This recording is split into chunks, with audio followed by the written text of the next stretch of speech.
భద్రం be careful brother, బట్టతలకు విగ్గే better. పూర్తి వివరాలకు చదవండి రేపటి సాక్షి దినపత్రిక. గేమ్ చేంజర్ రిలీజ్ డేట్ పై క్లారిటీ ఇవ్వకపోయినా కొత్త సినిమాపై మాత్రం టెర్రిఫిక్ అప్డేట్ ఇచ్చాడు రామ్ చరణ్.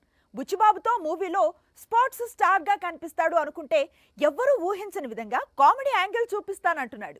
ఇది మెగా ఫ్యాన్స్ కు బిగ్ సర్ప్రైజ్ అనే చెప్పాలి. రామ్ చరణ్ అంటే సీరియస్ రోల్స్ కు కేర్ ఆఫ్ అడ్రస్.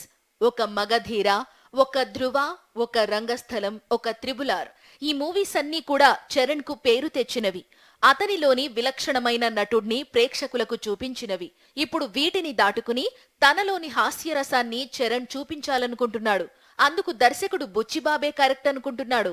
ఇటీవల ఒక ఈవెంట్ లో పాల్గొన్న చరణ్ తనకు కామెడీ క్యారెక్టర్ చెయ్యాలని ఉందని చెప్పాడు. అంతేకాకుండా బుచ్చిబాబు మూవీలో కొంత క్యారెక్టర్ అలాగే ఉంటుందంటూ చెప్పుకొచ్చాడు. దాంతో ఇప్పటి వరకు ఈ సినిమాలో చరణ్ సీరియస్ స్పోర్ట్స్ మెన్ గా నటిస్తాడని ప్రచారం జరిగిందంతా పక్కకు పోయింది. మెగా హీరోల్లో మెగాస్టార్ కామెడీకి తిరుగులేదు. చంటబ్బాయ్, బావగారు బాగున్నారా, అన్నయ్య, జై చిరంజీవ, శంకర్ దాదా లాంటి చిత్రాల్లో తనదైన హాస్యంతో ఉర్రూతలూగించారు చిరు. ఇప్పుడు తనయుడి వంతు వచ్చింది. మరి స్క్రీన్ పై mega power star, megastar range లో రెచ్చిపోతాడా లేదా అన్నది చూడాల్సి ఉంది.